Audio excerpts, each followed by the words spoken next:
stage for a majestic and impactful flypast. This is for the first time that the Tri-Service Formation will take part in Republic Day, depicting the jointmanship and synergy between the three services.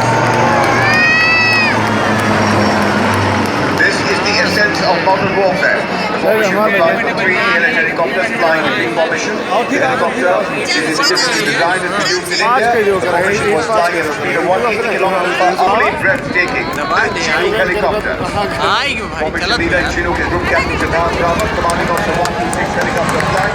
The other formation commanders, Rebel, Army Commander Rafale, and Wing Commander South India.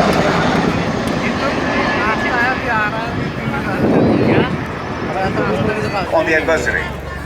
Formation flying at a speed of 180 kilometers per hour at a height of only 100 meters above us. Formation leader Group Captain Chinooks BM, commanding of the 1285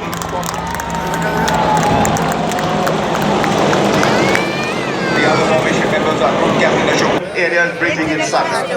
Non-air aircraft takes part in formation are equipped with state-of-the-art glass cockpit produced by HAL. Formation led by Wing Commander S.K. Chauhan. The other two aircraft are led by Squadron Leader Vikas Kumar and Squadron Leader Abhishek Vishesh. What a magnificent sight they make. These are, ladies and gentlemen, some magnificent men in their flying machines.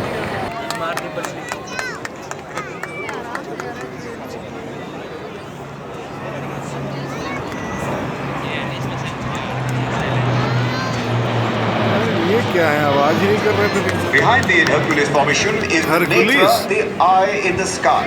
Commanding of the 200 Squadron, while Sukhoi 30s are being flown by Group Captain G.S. Chauhan, commanding of the 31 Squadron, and Wing Commander Utkarsh Singh.